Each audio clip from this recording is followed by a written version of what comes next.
अस्सलाम वालेकुम।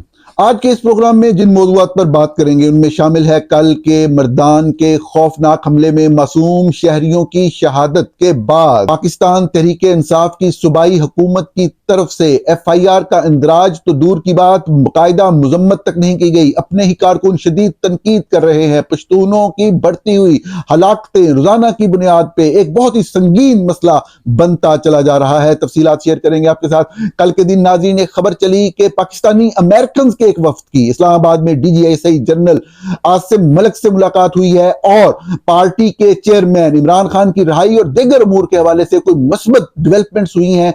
इस खबर के हवाले से हकाइक क्या है, पाकिस्तानी में व्लॉगर्स ने बुनियादी तौर पर इस खबर को मुकम्मल तौर पर मुस्तरद किया, इस तरह की किसी भी अमकान को मुस्तरद किया। उसके बाद एक तांदा बन गया लोगों के सवालात का। मैंने कुछ जांचने की कोशिश की, आपके साथ चंद हकाइक शेयर करता हूं आज के व्लॉग में। इस तरीके से हम बात करेंगे आसिफ अली जरदारी सदर पाकिस्तान, बिलावल भुट्टो जरदारी सिंध के लिए, सिंध के पानी के ऊपर कंप्रोमाइज करने के हवाले से, नई किनाल बनाने के हवाले से अपने मौकफ पर डट गए। जिसके बाद जनरल आसम मुनीर के SIFC मंसूबे जो पहले ही मज़हका खेज करार दिया जा रहा था, अब मुकम्मल तौर पर तबाह होता नजर आता है। हम शुरू करते हैं अपने पहले मौजू से। कल के मर्दान के हमले के बाद हमने देखा कि मासूम शहरियों की शहादत की तस्दीक हो गई।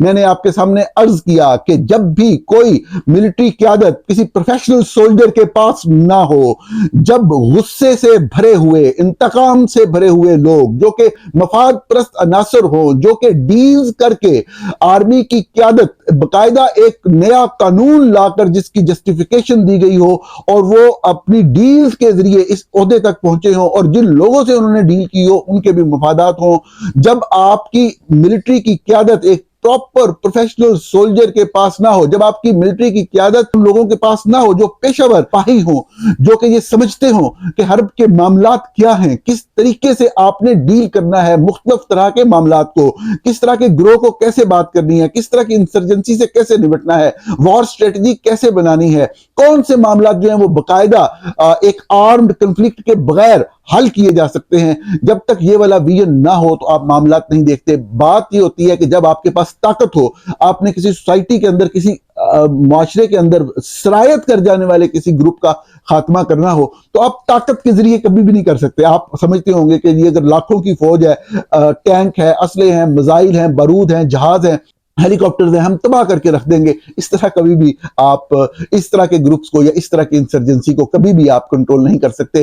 गुस्से के अंदर दिया हुआ रिएक्शन जो होता है वो बेवकूफ़ी के ऊपर मुमतज होता है। जैसा कि हमने कल देखा कि किस तरीके से बिल्कुल एक बेबुनियाद बात का जवाब बनाते हुए वहां पे मिसाइलों से हमला किया गया, कितने लोग मारे गए। आपने देखा, वीडियोस देखने के काबिल नहीं थी, इंसानियत सो जुल्म हुआ। लेकिन इससे पहले कि मैं आपको KPK की PTI गवर्नमेंट की तरफ लेके जाऊं, आप अपनी स्क्रीन के ऊपर ये देख रहे होंगे कि फितनतुल खवारिज के खिलाफ कार्रवाइयां कामयाब। जरा गौर से देखिएगा, बहुत अहम बात है ये बात। अगर आप गौर से देखेंगे तो आपको समझ आएगी कि पाकिस्तानी कौम को बेवकूफ कैसे बनाया जाता है। काटलिंग जिला मर्दान और साथ में लिख दिया बलोचिस्तान जिला कलात, 6 दहशतगर्द जहन्नुम वासिल। अब लोगों के, आपको पता है सिर्फ काटलिंग के अंदर जो है वो तकरीबन 10 लोगों की शहादत हुई, मासूम शहरियों की। अब लोगों को कंफ्यूज करने के लिए और बजाय माफी मांगने के अपनी आवाम से, उन लोगों से जिनके प्यारों को शहीद किया गया, पहले तो एक सिविलियन आदमी को जो कि फौज का नुमाइंदा KPK गवर्नमेंट में है, उससे एक बयान जारी करवाया गया और खुद ISPR के DG को जुर्रत नहीं हुई कि वो सामने आकर बात करें। अब ये वज़ीर आज़म की तरफ से एक इंतहाई शर्मनाक प्रेस रिलीज, कंफ्यूज करने की लोगों को कोशिश की गई 2 जगहों का नाम लिख के कि जैसे जो मामलात हैं वो उस चीज से मुख्तलिफ हैं जो पाकिस्तान का तमाम मीडिया, मैं नहीं, सब मीडिया, सब लोग, तमाम सियासतदान जो वहां पे मौजूद हैं वो रिपोर्ट कर रहे हैं। लेकिन सबसे अहम बात ये कि जो KPK की PTI की गवर्नमेंट है, जो बड़ी अपने आप को इनकलाबी हुकूमत कहती है और वो जो बहुत ही बड़ी इनकलाबी पार्टी माशाल्लाह है और सब लोग उसको मतलब जो सपोर्ट करते हैं, वो बड़े बड़े इनकलाब और बड़े बड़े दावे करते हैं। हालत ये है कि एक लफ्ज की, एक फिक्रे की तनकीद अली अमीन गंडापुर जो वज़ीर आला है वो नहीं कर सके अपने ही शहरियों की, अपने ही मासूम शहरियों की शहादत के हवाले से। और ये वाकयात कोई 1-2 वाकया नहीं, मुसलसल वाकयात होते चले जा रहे हैं। चाहिए तो ये था कि सामने आकर बाकायदा एहतसाब का मुतालबा किया जाता वज़ीर आज़म पाकिस्तान के, लेकिन वज़ीर आज़म पाकिस्तान की मुबारकबाद दूसरी तरफ चल रही थी, वो भी इस हवाले से करते तो क्या करते। लेकिन बहरहाल मासूम इंसानों का कत्ल हुआ है, मुतलका थाने के अंदर FIR दर्ज करके तहकीकात का आगाज लाजमी तौर पर होना चाहिए।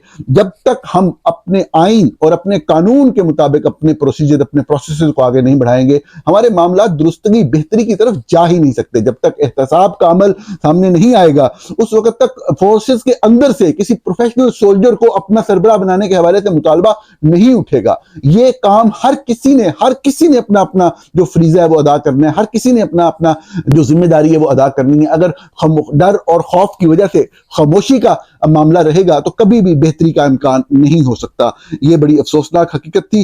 और जो शहबाज शरीफ साहब ने एक ये बयान जारी किया, ये भी बहुत ही अफसोसनाक था। किसी शख्स ने भी, ये मासूमों की, ये पाकिस्तानी शहरियों की, ये पश्तून शहरियों की जिंदगी की कुल वक़्त है कि कोई शख्स उनके लिए आके खैर के चार कलमात कहने को तैयार नहीं है।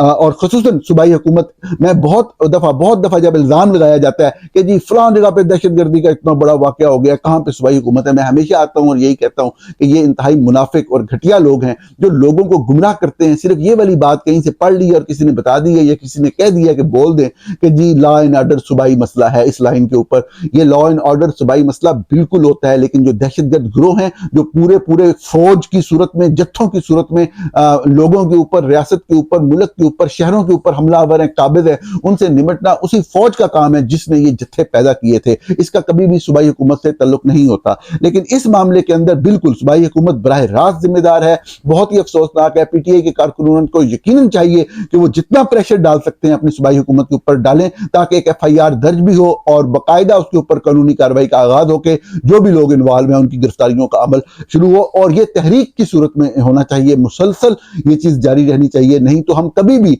इस तरह की जो एग्रेशन है, जो जुल्म है, उसको नहीं रोक सकेंगे। नाज़रीन, अपने अगले मौजू की तरफ चलते हैं और अगला मौजू हमारा बहुत ही अहम है और ये मौजू है कि कल के दिन एक खबर चली, सीनियर सहाफ़ी हैं, एंकर पर्सन हैं मोहित पीरज़ादा, उन्होंने चंद पाकिस्तानी अमेरिकन की खबर दी कि जी उनकी कोई मुलाकात हुई है इस्लामाबाद में DGISI आसिम मलिक साहब के साथ। मैंने उनकी पूरी तफसीलात नहीं देखी, इसलिए मैं उनको मजीद कोट नहीं करूंगा कि उन्होंने मुलाकात के आउटकम के हवाले से क्या कहा, लेकिन बाकी सोशल मीडिया अकाउंट्स में कोई इस तरह के दावे बिल्कुल मौजूद थे कि जी इस मीटिंग में इमरान खान के मुस्तकबिल, PTI के मुस्तकबिल और कोई मामला को बेहतर करने के हवाले से बात हुई। जबकि जो लोगों ने जब पूछना उस वक्त शुरू किया, सवालात की एक बम्बारमेंट शुरू हो गई DMs में और मैसेजेस और व्हाट्सएप के अंदर कि वो कि असल सूरत हाल क्या है, वो तब हुई जब पाकिस्तानी व्लॉगर्स ने कहा कि ऐसी कोई डेवलपमेंट नहीं हुई और ऐसी कोई मीटिंग का जवाब नहीं बनता और कोई इस तरह की बात।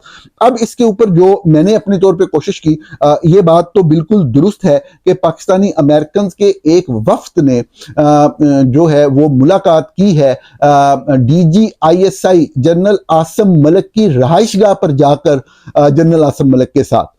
और इस मुलाकात के अंदर जो मौजूआत ज़ेरे बहस आए हैं वो वही मौजूआत हैं जिनका मैंने अभी तज़किरा किया है, मामलात को आगे लेकर चलने के हवाले से मुस्तकबिल के अंदर। अच्छा, लेकिन इसमें एक चीज बहुत अहम है जिसको मद्देनजर रखना बहुत जरूरी है। अब इस मुलाकात में शामिल जो लोग थे उनमें से जो चंद नाम सामने आए हैं वो कौन से हैं वो मैं आपको बताता हूं। वो नाम है डॉक्टर मोहम्मद मुनीर, ये फ्लोरिडा के कोई डॉक्टर हैं। इसी तरीके से एक डॉक्टर हैं डॉक्टर सायरा बिलाल, इसी तरीके से डॉक्टर मलिक उस्मान, और इसी तरीके से एक ह्यूस्टन के बिजनेसमैन हैं तनवीर अहमद, और एक आतिफ खान हैं। आपको मैं सबसे अहम बात इसमें यह बताऊं कि जो मुझे समझ आ सकी है, इसमें जो ISI का राब्ता था वो जिन दो लोगों में से था वो यही बिजनेसमैन जो तनवीर अहमद हैं। ये काफी इन्फ्लुएंशियल बिजनेसमैन है। बिजनेसमैन नाज़रीन दुनिया में किसी भी जगह पे हो, मैं इनके बारे में कोई कमेंट नहीं कर रहा, मैं जनरल एक बात कर रहा हूं। वो साफ रह के उसका कोई नजरियात से कोई मकसद नहीं होता, वो कोई आइडियोलॉजिकल कभी भी नहीं होता, वो कभी भी किसी मुल्क का खैर ख्वाह नहीं होता। उसका वाहिद मजहब, उसका वाहिद जो मतमा नजर होता है ना, वो उसकी दौलत में अजाफा होता है। ये चीज जो है मतलब आप ये नहीं कह सकते कि 100% केसेस में ये होगी, लेकिन 90% से ज्यादा केसेस के अंदर आपको यही चीज मिलती है। बिल्कुल बहुत सारे ऐसे लोग होते हैं जो कि अपनी दौलत उन लोगों तक भी पहुंचाने का एक अपने अंदर जज्बा रखते हैं जो कि खुदा की दी हुई नेमतों से महरूम होते हैं। लेकिन ओवरऑल यही देखा गया, पाकिस्तानी अमेरिकन जो हैं बहुत से ऐसे भी हैं जो बहुत अल्लाह ने उनको नवाजा, लेकिन वो पाकिस्तान से ताल्लुक ही नहीं रखते, वो अमेरिका के अंदर, लेकिन अमेरिका के अंदर भी वो अपने मफादात का तहफ़्फ़ुज़ करेंगे। करेंगे। बाद बिजनेसमैन ऐसे होते हैं जो कि ज्यादातर वैसे उनमें से नून लीग के साथ एसोसिएटेड है, आपको नजर नहीं आते अमेरिका के अंदर, लेकिन पाकिस्तान में लोगों को पता होता है जी फलां बंदा अमेरिका में नून लीग का है। वो वाले जो बिजनेसमैन होते हैं वो होते हैं जिनके पाकिस्तान में बिजनेस इंटरेस्ट होते हैं, और जिनके बिजनेस इंटरेस्ट को जो है वो शरीफ फैमिली ने सेफ गार्ड करना होता है। और जब शरीफ फैमिली के उसके लोग इधर आएंगे तो वो इनका यहाँ पे एहतमाम कर देंगे, छोटा मोटा एक प्रोग्राम अरेंज कर देंगे, उनकी 2-4 लोगों से मुलाकात करवा देंगे। तो ये चीजें चलती रहती हैं। जो तनवीर अहमद साहब हैं, इनका अगर आप माजी देखें तो इनका एक ताल्लुक, एक राब्ता रहा, और उनके सोशल मीडिया से भी बहुत क्लियर नजर आता है। इनसे और इनके अलावा एक और साहब हैं, वो भी टेक्सास से ही हैं, आतिफ खान नाम है उनका। इन लोगों से राब्ता था ISI का इस हवाले से, जैसा कि किसी भी सियासतदान के साथ किसी हवाले से राब्ता हो सकता है, लेकिन इनके साथ जरा क्लोज राब्ता था इनका। तनवीर साहब का PTI से ताल्लुक नहीं है। जो आतिफ खान है ये PTI के अंदर बहरहाल शामिल हैं। इसी राब्ते के जरिए ये मीटिंग जो है वो अरेंज कराई गई, और उसके अंदर जो बाकी लोग हैं वो भी साथ गए। लेकिन इसमें यह बताना जरूरी है, क्योंकि मैंने नाम लिया है, कि जो डॉक्टर सायरा बिलाल साहब हैं और डॉक्टर मलक उस्मान साहब हैं, इनका PTI की तंजीम से कोई ताल्लुक नहीं है। हमदर्दियां यकीनन हो सकती हैं, लेकिन मैं ये जाती तौर पे जानता हूं कि ये फर्स्ट पाकिस्तान ग्लोबल के नाम से एक तंजीम चलाते हैं, और उस तंजीम के जो मुकासद है वो उनके मुताबिक पाकिस्तान की बेहतरी, पाकिस्तान की फ्यूचर, एक बेहतर फ्यूचर के लिए कोशिश करना, पाकिस्तान में आज़ादियों के लिए कोशिश करना। इस वक्त चूंकि PTI सबसे ज्यादा मातूब जमात है, तो उनकी ज्यादातर एक्टिविटीज का रुख यही नजर आता है कि वो PTI को सपोर्ट कर रहे हैं, लेकिन उस जमात का ये मकसद नहीं है। वो कहते ये है कि हम पाकिस्तान की बेहतरी के लिए कोशिश कर रहे हैं, और पाकिस्तान में जो बुनियादी जमहूरी आजादियां हैं उनके लिए हम तगदो कर रहे हैं। तो अब ये कहना कि ये PTI का वफद था, तो इस हवाले से ये बात तो बिल्कुल गलत होगी। ये PTI का वफद नहीं था, ये उन लोगों का वफद था जो कि तनवीर अहमद साहब के अलावा, बहरहाल आप कह सकते हैं कि PTI या उसकी क़यादत से हमदर्दी जरूर रखते थे। तनवीर साहब बिजनेसमैन हैं, उनके अपने इंटरेस्ट यकीनी तौर पे इधर भी होंगे, पाकिस्तान के अंदर भी होंगे। उनका एक मिलिट्री जो क़यादत है पाकिस्तान की, उसके साथ हमेशा से एक लाइजन रहा। पाकिस्तान की मिलिट्री क़यादत खुद भी पाकिस्तान के अंदर भी और पाकिस्तान से बाहर भी जो इस तरह के बिजनेसमैन हैं उनसे एक तल्लुक रखते हैं, बाहमी मुफादात होते हैं, एक दूसरे के मफादात को सेव किया जाता है, सर्व किया जाता है, और वो जरूरी भी होता है आगे चलने के लिए दोनों पार्टियों के लिए। तो अभी मीटिंग वाली बात तो 100% दुरुस्त है। अगर हम आगे चलें कि मीटिंग के अंदर डिस्कस क्या हुआ, तो वो मैंने आपको बता दिया कि वो एजेंडा तो बुनियादी तौर पे यही था कि जो उस तरफ से डिमांड थी वो यही थी कि जो एक बहुत बड़ी क्रिटिसिज्म फौज के ऊपर की जा रही है पाकिस्तानी अमेरिकन कम्युनिटी की तरफ से, या जिस तरह अग्रेसिवली एक बिहेव किया जा रहा है, लोग जो गलत समझते हैं जो भी फौज ने 26 नवंबर को कत्लो गारत की या उससे पहले जो मामला होते रहे, तो उसके हवाले से कोई नरम रवैया इख्तियार किया जाए तो मामलात आगे लेकर चलते हैं। बाकी रहाई शाही के हवाले से जो इस तरफ से बात का है, इस तरफ से बात की तफसीलात मेरे पास नहीं है, मैं आपको अपनी तरफ से बात नहीं करूंगा। मेरा इन सब लोगों से किसी ना किसी हवाले से, सबसे नहीं चंद से राब्ता है, लेकिन ना मैंने उनसे पूछा है ना ही मेरा उसमें इंटरेस्ट था। लेकिन मैं एक साइड की तरफ से आपको यह बात बड़ी जिम्मेदारी से बता सकता हूं कि जो ये वाली साइड इस तरफ से पाकिस्तानी अमेरिकन की साइड गई है, इनका वाज़े नुक्ते नजर यह है कि ये मुज़ाकरात की बात करते हैं। यानी कि आप यूं कह सकते हैं कि PTI से हमदर्दी रखने वाले लोगों में अब दो ग्रोह वाज़े तौर पर आपको नजर आते हैं। एक वो ग्रोह है जो कि मज़ाहमत की बात करता है, ये कहता है कि ये जर्नेल बुनियादी तौर पे गद्दार हैं, बेगैरत हैं, और इन्होंने पाकिस्तान को नुकसान पहुंचाया है। हर पॉलिटिकल पार्टी की हुकूमत इन्होंने अपने मफादात के लिए बनाई और अपने मफादात के लिए पलटी, और अब इनसे इनकी पावर को मुकम्मल छीने जाने तक एक महाजराई जरूरी है। एक दूसरा ग्रुप है वो ये कहता है कि नहीं, बात सब ठीक भी अगर है तो बात आगे मुज़ाकरात के जरिए चलनी है। ये मैं आपको जिम्मेदारी से बता सकता हूं कि इस तरफ का एक ओवरऑल एक बयानिया ये है। तफसीलात क्या है आपके साथ शेयर जरूर करते रहेंगे आने वाले दिनों में भी। लेकिन अब क्या इस सारी मुलाकात की मैंने तस्दीक आपको जब कर दी, सदर खबर बहुत सारे लोग पहले से दे रहे हैं, कंफ्यूजन सिर्फ इसलिए क्रिएट हुई कि पाकिस्तानी व्लॉगर ने कहा कि ऐसी एंजदी कोई गल नहीं हुई। तो एक तो मैंने आपको ये सिर्फ बताना था कि बिल्कुल मीटिंग हुई है, लेकिन मीटिंग का आउटकम क्या हो सकता है, देखिए नाज़रीन, हम बहुत दफा डिस्कस कर चुके हैं, मैं सारी कहानी सारा फलसफा रिपीट नहीं करूंगा।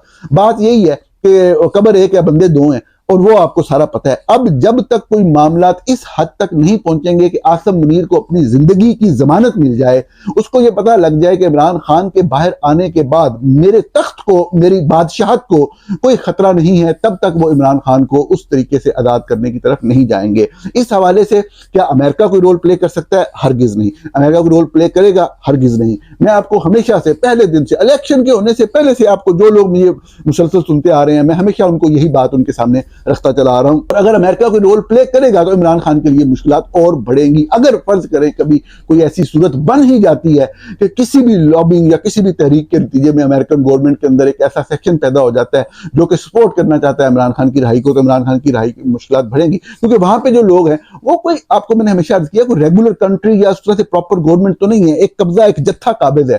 तो वो जो जत्था काबिज होता है, पता है कि इधर से हम इधर हटे ताकत से तो हम तो खत्म कर दिए जाएंगे, एलिमिनेट कर दिए जाएंगे, ये मामला होता है। तो इन हकाइक को मद्देनजर रखते हुए ऐसी कोई सूरत जो है बेहतरी की तरफ बात जाने वाली फिलहाल तो नजर नहीं आती। मुज़ाकरा जब भी होते हैं तो वो ताकतवर के हक में जाकर कंक्लूड होते हैं। बात सिर्फ इतनी सी है।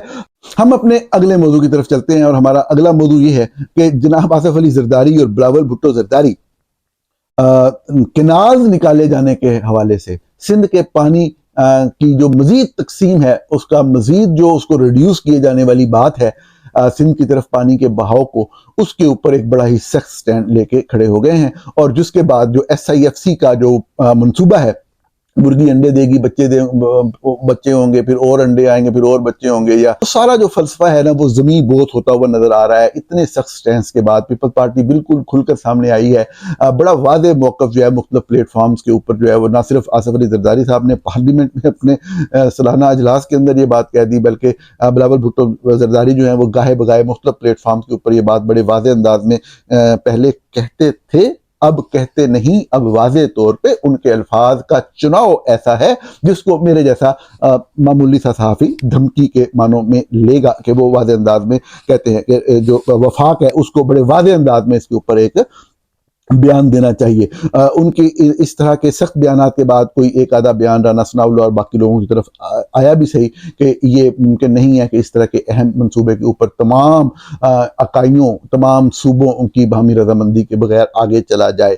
अगरचे दूसरी तरफ जो है मंसूबे के ऊपर काम जारी है, लेकिन अपेरेंटली यूं ही लग रहा है कि जिस तरीके से पाकिस्तान पीपल्स पार्टी, जिसके ऊपर ये इल्ज़ाम बाय द वे लगा, ये बात करना भी ज़रूरी है कि एक कोई मीटिंग अवान सदर में जुलाई के अंदर हुई पिछले साल, जिसके अंदर जो सदरदारी है उनके हवाले से बड़ी मज़ाक़ खेज बात है अगर आप गौर से सुने तो, कि उनकी तरफ से मंजूरी दी गई। अब ये बात आप और हम सब लोग जानते हैं, और इस बात को करना किसी पॉलिटिकल वर्कर को जेब ही नहीं देता। कितनी मतलब है कि बच्चों वाली बात है कि क्या जो प्रेसिडेंट ऑफ अ कंट्री है वो इस तरह के एडमिनिस्ट्रेटिव मामलात में कभी कोई ऑर्डर दे सकता है? क्या उसके पास कोई इख्तियार होता है इस तरह के मामलात में इंटरवेन करने का, या बाकायदा एक कौमी मनसूबे के हवाले से ऑर्डर जारी करने का? वो तो जो तकरीर भी उसने करनी होती है, या जो भी उसके मामलात होते हैं, या जितने भी वो इख्तियारात इस्तेमाल कर रहा होता है, उसमें से मेजोरिटी 2-4 के अलावा जो आइन में जो वाज़ेह तौर पर लिखा हुआ उसके अलावा वो साफ ज़ाहिर है कि हुकूमत की जुबान उन्होंने बोलनी होती है। एक अलामती ओहदा बना के रख दिया, जो 18वीं आइनी तरमीम थी 2010 में, खुद आसिफ अली जरदारी साहब ने वो बनाई और वो मंजूर की। तो अब लेकिन अब जो सूरत हाल है उस वक्त बहरहाल एक वाज़ेह मौक़िफ़, ये जो मीटिंग वाली बात है उसकी एक प्रेस रिलीज प्रेसिडेंसी से यकीनन ऐसी आई जिससे ये तासुर मिला कि सदर साहब ने ये कह दिया कि नहरें निकालें, लेकिन ये चीज़ तो वो कह ही नहीं सकते थे। अगर कहा भी था तो ये बेमानी बात है ना, वो क्यों कह सकते हैं किसी मीटिंग के अंदर? सदर का क्या इख्तियार है इस हवाले से बात करने का? लेकिन इस हवाले से बहरहाल ये हकीकत है कि बड़ा वाज़ेह मौक़िफ़ सामने नहीं था पीपल्स पार्टी का, जब सिंध के अंदर आम अवाम, आम लोग निकल आए और उनको जब मालूम पड़ा कि इस तरीके से जो फौज है वो उस इलाके को, उस एरिया को, बहावलपुर के उस रेगिस्तान को, चोलिस्तान को, जिसको इन्होंने पिछली 7-8 दहाइयों में पानी की एक बूंद तक नहीं दी, पूरे इलाके को पसमानदा रखा, उनका हक मारा। सिंतास मायदा होने के बाद तो ये फर्ज बनता था कि उनके लिए पानी का एहतमाम किया जाता, उनको पानी नहीं दिया गया। और अब जब उनको ना उनकी जमीनें उनकी रही, ना कुछ उनका रहा, तो अब सिर्फ उनका नाम इस्तेमाल इस्तेमाल करके उनकी ज़मीन पर कब्जे के लिए जो है वो ये वाला एक ड्रामा रचाया जाना था, जो कि चोलिस्तान के, बहावलपुर के लोगों को भी समझ आया, वसेब के लोगों को भी समझ आया, रोही के लोगों को भी समझ आया कि ये सिर्फ ज़मीनों पर कब्जे की एक साजिश है। इसी तरीके से ये बात भी समझ आई सिंध के अंदर कि ये हमारे मामले को मज़ीद ख़राब करेगा, डेल्टा का एरिया मज़ीद बढ़ेगा, पानी जो फसलों के लिए दस्तयाब है वो मज़ीद कम होगा, तबाही और बर्बादी होगी। तो अब एक वाज़ेह मौक़िफ़ जो है वो पाकिस्तान पीपल्स पार्टी की तरफ से आया। सिर्फ वाज़ेह मौक़िफ़ नहीं आया, उसके ऊपर बड़ा ही सख्त स्टैंड भी लिया। और उसके बाद SIFC का मनसूबा जो एक मज़ाक़ खेज़ मनसूबा था, जिसमें अब तक कोई भी इन्वेस्टमेंट लाने की जो बात पिछले 2-2.5 साल में की गई, आपको ना तो कोई इन्वेस्टमेंट आती हुई नजर आती है। मुल्क के हालात अबतर से अबतर होते चले जा रहे हैं। अगर आप ये देखें कि कितनी इन्वेस्टमेंट पाकिस्तान से चली गई तो आपके औसान खता हो जाएंगे, आपको ये समझ नहीं आएगी कि पाकिस्तान के साथ हो क्या रहा है। लेकिन इस हवाले से जो एक थोड़ा बहुत मामला था वो यही था कि मुर्गी अंडे देगी, फिर और बच्चे होंगे, फिर और अंडे होंगे, फिर और बच्चे होंगे। वो पूरी की पूरी इकानमी जो जनरल आसिम मुनीर की थी SIFC के जरिए, उसमें अगर कोई चीज़ वो डेटा या फिगर्स के जरिए शो करते थे, वो कहते थे इतनी ज़मीन जब आबाद होगी तो इतनी फसल आएगी और हमारी ग़िज़ाई ज़रूरियात इतनी पूरी होंगी और इतनी एक्सपोर्ट होंगी। वो सारे का सारा मलिया मेट होता हुआ दिखाई दे रहा है। नाज़रीन, ये था आज का प्रोग्राम। आपसे कल फिर मुलाकात हो।